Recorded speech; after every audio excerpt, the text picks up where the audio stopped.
This story is in the literature anthology book, page 198, and I think it's called A4gnld. The genre is realistic fiction. It's by Lulu Delacroix, illustrated by John Pera. The essential question: in what ways can you help your community? Read how a girl gives someone a special gift. When I was growing up in Puerto Rico, I went to a small girls' school. Every December, Senorita Antonia, our teacher, insisted that the sixth grade visit the nursing home in Santurce. Bringing Christmas cheer to the old and infirm was an experience she felt all sixth graders should have. But the year I was in fifth grade, Senorita Antonia decided our class was mature enough to join the older girls and have that experience too. Mature is a vocabulary word. I'm not going, I whispered to my friend Margarita. You have to, Marilia, she said. Everyone has to go. All of my classmates looked forward to the trip, some because they liked the rickety bus ride to anywhere, some because they could skip school for the day and that meant no homework, and others because they believed that to do a sixth grade activity in fifth grade was very special.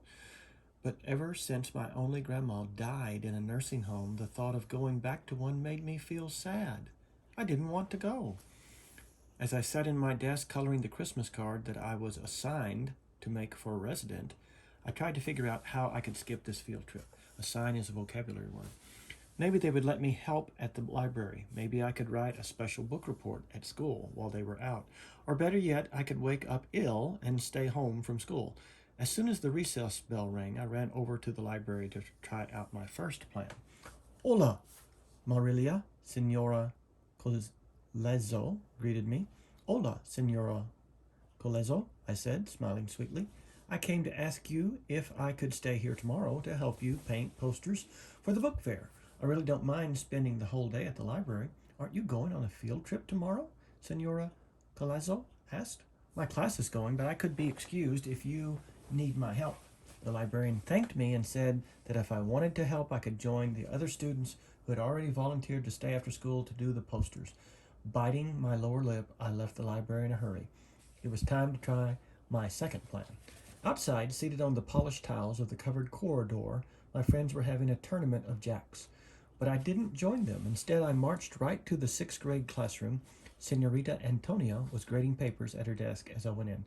Senorita Antonia, I said softly. Yes, Marilia, Senorita Antonia answered. I stared for a moment at the buckles of my shoes. Then, without looking up, I took a deep breath, swept back my black curls, and asked, may I stay in school tomorrow to do an extra book report? I'm afraid not, Marilia, Senorita Antonia said firmly. Tomorrow's our trip to the nursing home. Both the fifth and sixth grades are going, but if you want to do an extra book report, you can do it over the weekend. I glanced across the room to the trays of bisotos de coco, the coconut sweets that the sixth graders had prepared to bring to the nursing home residents as a aguinaldo. Residence is a vocabulary word. Aguinaldo's surprise Christmas gifts were fun to receive. Oh, that's what it means. But still I wasn't going, so it wasn't my concern. I whispered thank you to the teacher and left. That evening at dinner time, I put my third plan into action. To my parents' surprise, I had 2 big helpings of rice and kidney beans, 2 helpings of Mummy's creme blek for dessert, and 3 glasses of mango juice. I never ate so much. I figured that with all this food, I was sure to get indigestion. I went to bed and waited. I tossed and turned. I waited for several hours expecting a stomachache any second, but instead the heavy meal made me tired and I fell sound asleep. Stop and check. Visualize. Marilia does not want to go on the trip to the nursing home. Which words on page 202 help you visualize Marilia's desperation? Marilia, get dressed. Mummy called early the next morning. We have to leave for school. How unlucky. I woke up feeling quite well. There was only one thing left to do. I ran to the bathroom, let the hot water run, and drank a full glass of it. Then I started back to bed. Marilia, Mummy came in. Get up. What is going on? I feel warm, Mummy, I mumbled. Mummy looked at me with concern. She touched my forehead and my neck. Then she left the room and in a few minutes came back with the thermometer in her hands. I opened my mouth and she slipped it under my tongue. When the time was up, Mummy pulled the thermometer out of and read it. 106 degrees, she exclaimed. That's impossible. You look perfectly fine to me.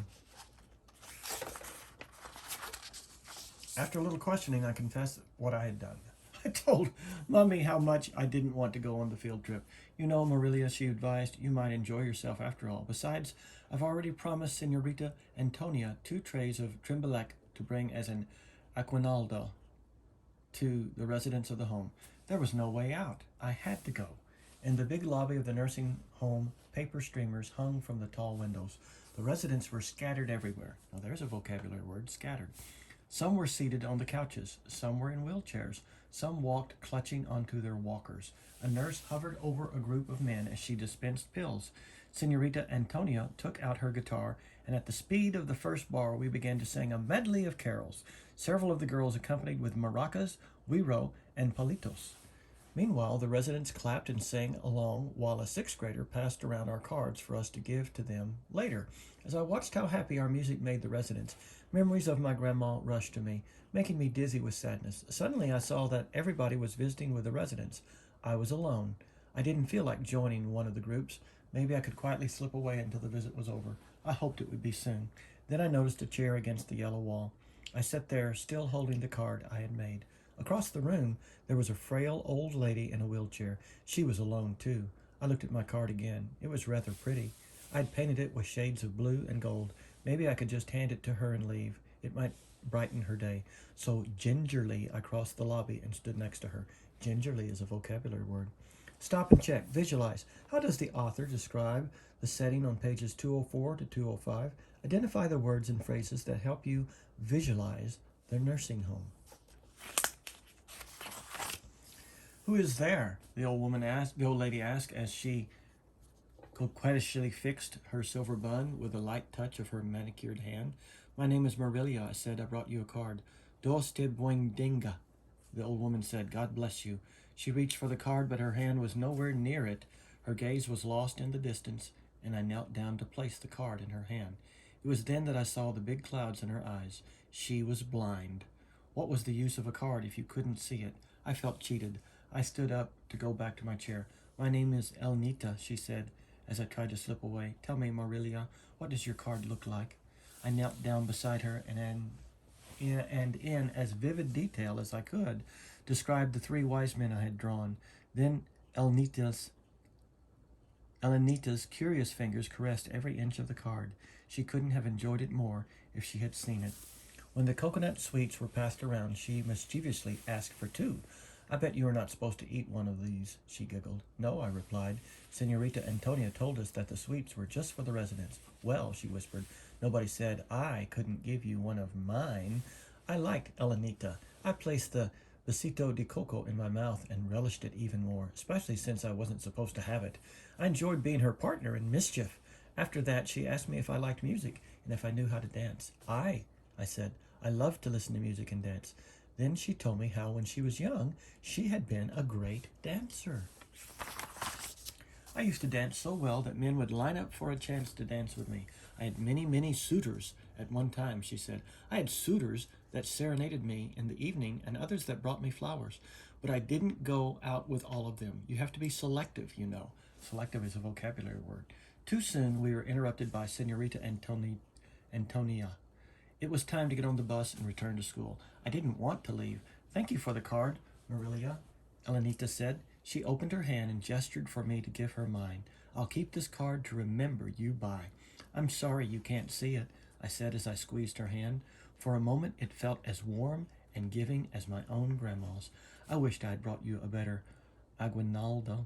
The best A4gnld, Elenita said, was your visit, Marilia.